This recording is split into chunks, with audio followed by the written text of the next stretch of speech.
অনির্বাচিত এবং নির্বাচিত সরকারের পার্থক্য কী এবং কীভাবে সংজ্ঞায়িত করা যায়। আগের একটা কবিতার ভিডিওতে আমি বলেছিলাম যে একটা গাণিতিক হিসাব দেবো। আজকে সে গাণিতিক হিসাবটা দেওয়ার চেষ্টা করছি।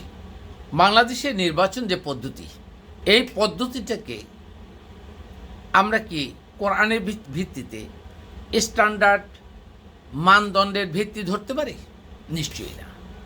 তাহলে আল্লাহ মানুষকে সৃষ্টি করছে মানব জাতির কল্যাণের জন্য, বিভিন্ন নীতি আদর্শ দিয়েছেন। আর সেই নীতি আদর্শের মূল মন্ত্র হলো কোরআন। তা কোরআন যে নীতিটাকে সাপোর্ট করে নেয়, আমরা সেইটাকে বানাইছি আমাদের নীতি। আর ওই নীতিতে বৈধ করা মানে কোরআনের দৃষ্টিতে সেটাই অবৈধ। এবার আসুন, প্রচলিত নিয়মে আমরা যে নির্বাচনগুলো করি তাতে দেখা যায় বিভিন্ন দল নির্বাচনে অংশগ্রহণ করে, নির্বাচন কমিশন পরিচালনা করেন। জয়ী দল হয়তো দেখা যায় 50%-এর উপরে যদি পেয়ে, অথবা বিরোধী দলের থেকে কিছু বেশি পেয়ে, এমন হয় যে 30-32 থেকে শুরু করে 50-52% ভোট পেয়ে তারা কিন্তু সরকার গঠন করেছে, তারা জয়ী, নির্বাচিত। এবার ধরি তারা হয়তো 52% ভোট পেয়েছে। 52% ভোট পেয়ে যাদেরকে আমরা বিজিত ঘোষণা করছি, বিগত 54 বছরের যদি ইতিহাস টানি বাংলাদেশের জন্মের থেকে, এমন কোনো নির্বাচন কি ছিল যেখানে জাল ভোট হয়নি, কারচুপি হয়নি, অর্থের লোভ দেখে নির্বাচন হয়নি, অর্থের ঝঞ্ঝানে দিয়া সাধারণ মানুষকে টেনে হেঁচড়ে নেয়া, জাল টিপসই দিয়া অথবা তাদেরকে কোনো রকম টাকা পয়সা দেওয়া, ব্লক করে নির্বাচন দেওয়া হয়নি? এমন কোনো নির্বাচন আমি দেখিনি। আপনারা দেখলে বলবেন।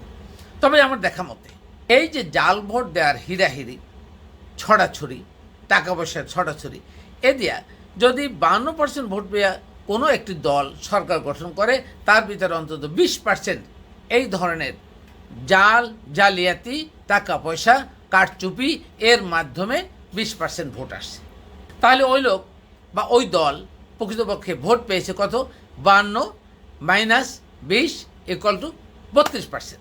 32% ভোট পেয়ে দেখালো একটা দল ক্ষমতা আসলো বা সরকার গঠন করলো, আর তারা বললো আমরা বৈধ।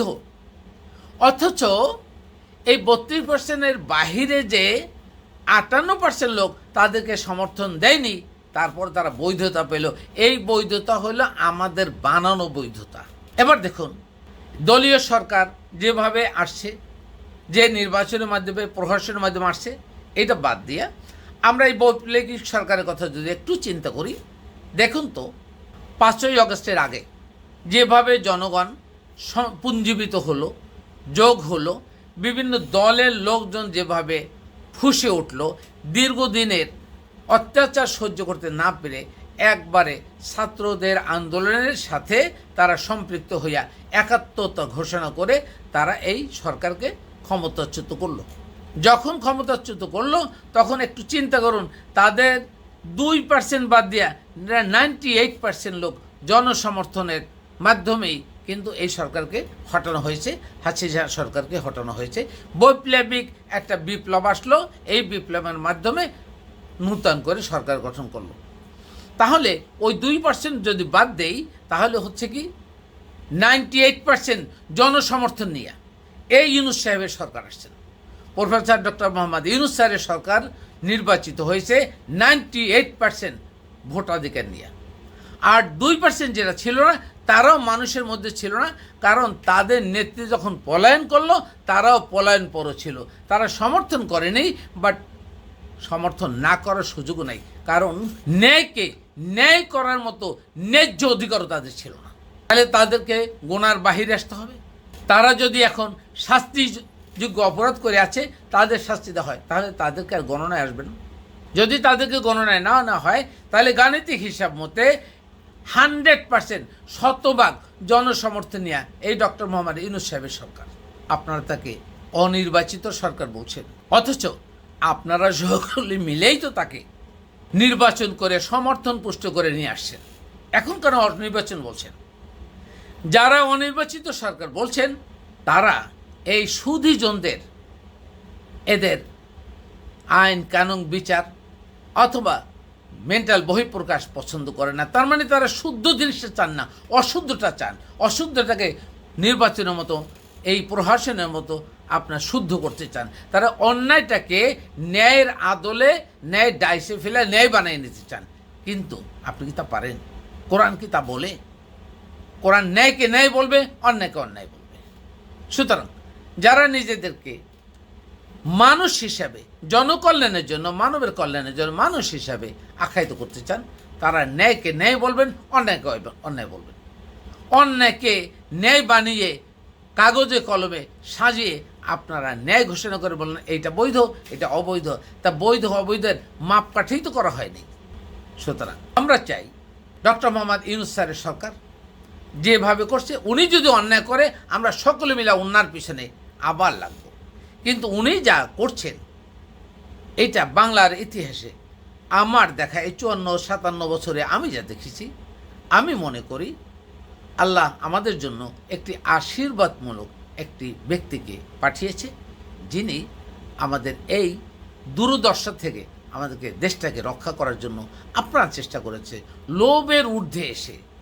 আর এমন কোনো দল আমি দেখি না যে লোভের বাহিরে কথা বলে, বাট উনি দেশের স্বার্থে আন্তর্জাতিক মহলগুলোকে পুঞ্জীবিত করার চেষ্টা করছেন।